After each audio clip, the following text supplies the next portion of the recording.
안녕하세요. 금일 전달 드릴 내용은 최근의 대형 컨테이너 운반선 선사들의 발주 동향과 발주의 의미를 살펴보겠습니다.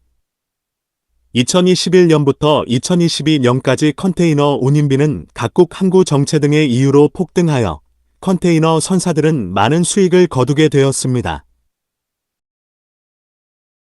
최근의 운임비 동향을 보면 2021년 상하이 컨테이너 운임지수 SCFI는 5천을 넘었지만 2022년 중반기 이후부터 하락하기 시작하여 영상의 차트에서 보듯이 2022년 9월 2300선을 유지하였습니다. 2023년 6월 현재 953까지 하락한 상태입니다. 현재의 운임비 수준이 과거 어느 시점과 비슷한 수준인지 보면 2021년 초반 수준과 비슷합니다. 이 당시에는 컨테이너 선사들이 선박 발주를 조금씩 시작하는 시점이며 해운 선사들은 해운사 운용에 많은 어려움이 있던 시기입니다. 현재의 경우는 그 당시와 다소 차이점이 있다 할 수 있으며 해운 선사들은 지금까지 거두어들인 현금 자산이 상당하므로 해운 운임비가 낮은 시기를 극복할 여력이 있을 것으로 보입니다. 최근의 대형 컨테이너 선사들의 선박 발주 추세를 보면 시장의 변화를 이해하는 데 도움이 될 것입니다. 컨테이너 운임비도 하락하는데 왜 선사들은 신규 선박 발주에 투자를 하는 것일까요? 돈이 많아서 신조 발주를 하는가? 컨테이너 선사들은 여러 탄소 배출과 관련된 환경규제, 탄소 배출권 거래 제도를 이용한 유럽의 탄소 국경을 더욱 높이게 되므로 유럽 내 및 유럽으로 운항하는 모든 선박은 탄소 배출권을 구매하여야 하는 것입니다. 구매한 탄소 배출권보다 많은 탄소 배출 시 많은 탄소 배출권을 추가 구입하여야 하며 적을 경우는 배출권을 다시 매각할 수 있다는 것입니다. 그럼 결론이 나온 것입니다. 탄소 배출이 많은 노후 선박은 운항할수록 더욱 손실이 증가하는 것이며 친환경 선박을 운항하면 더욱 이익이 증가하는 구조인 것입니다. 많은 선사들이 자체 보유 선박의 노후도가 높은 경우 친환경 선박으로 발주를 이어가고 노후 선박은 폐선 처리하게 되는 것입니다. 선박 폐선의 경우도 시기별 경향 보면 해운 시장이 침체기에는 2011년에서 2018년 사이에는 연간 3천만 톤에서 최대 5,500만 톤까지 폐선 물량이 증가하였습니다. 2023년 현재의 경우는 500만 톤으로 폐선량이 적음을 알 수 있습니다.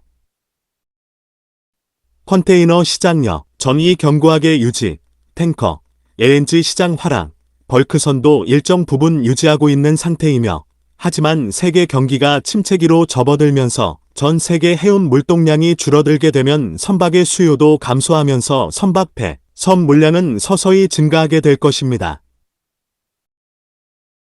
영상의 차트에 보이는 금액은 폐선하는 선박에 설치되어 있는 철의 톤당 가격을 나타내는 것입니다. 컨테이너 운반선 최근 발주 내용을 정리하여 보도록 하겠습니다. 발주한 선사는 덴마크 머스크 선사, 대만 에버그린, 프랑스 CMA CGM이며 총 44척, 50억을 넘어서는 수준입니다. 이번 발주하는 선박 모두 친환경 연료를 사용하는 선박입니다. 첫째는 대만 에버그린 발주입니다. 다른 영상에서 전하여 드린 것과 같이 에버그린사는 메탄올 이중연료 추진 16,000TEU급 컨테이너 운반선 24척을 삼성중공업과 일본 니온 조선소에 발주한 것입니다. 선박 브로커 어드밴스트에 따르면 삼성중공업 12척, 니온 조선소 12척, 각각 수주한 것으로 전해집니다. 다음 주 정도에 삼성중공업 공시가 있지 않을까 싶습니다. 성가 수주는 척당 1억 7,500만 달러, 인도 시기는 2026년에서 2027년 사이 순차로 선주 측의 인도 예정입니다. 둘째는 머스크 선사 발주입니다. 덴마크 머스크 선사는 메탄올 이중연료 추진 9000TEU급 컨테이너 운반선 확정 6척, 옵션 4척을 중국 장쯔장 조선소에 발주하였습니다. 성가 수주는 척당 1억 1,500만 달러, 인도 시기는 2026년에서 2027년 사이 순차로 선주 측에 인도 예정입니다.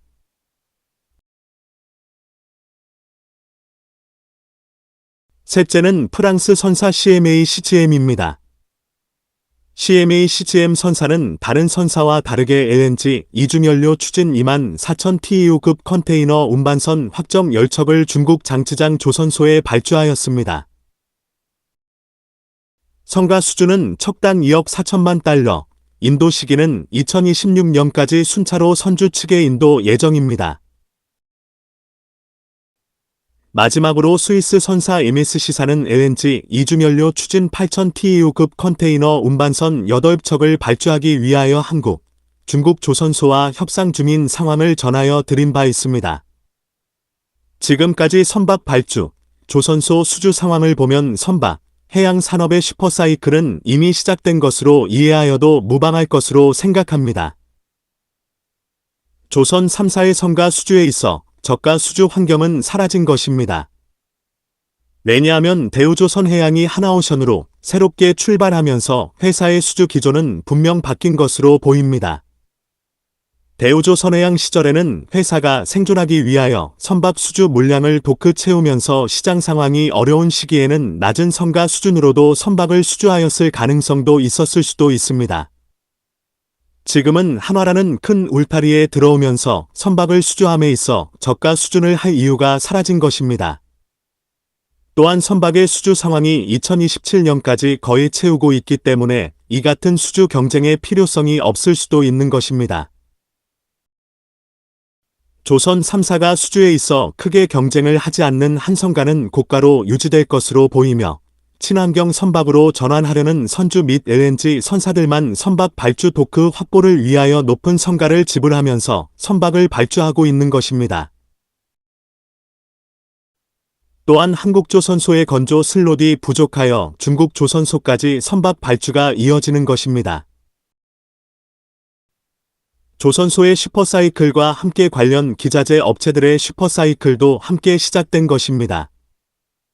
이 같은 상황은 2027년까지 이어질 것으로 예상이 됩니다. 조선 해양 분야에 관련 투자, 비즈니스를 하시는 분들 모두 대박 나기를 응원합니다. 선박 해양 관련 산업 및 기술에 대한 궁금한 점이 있는 분들은 아래의 카페로 방문을 하시면 많은 정보와 도움을 받으실 수 있을 것으로 생각합니다. 감사합니다.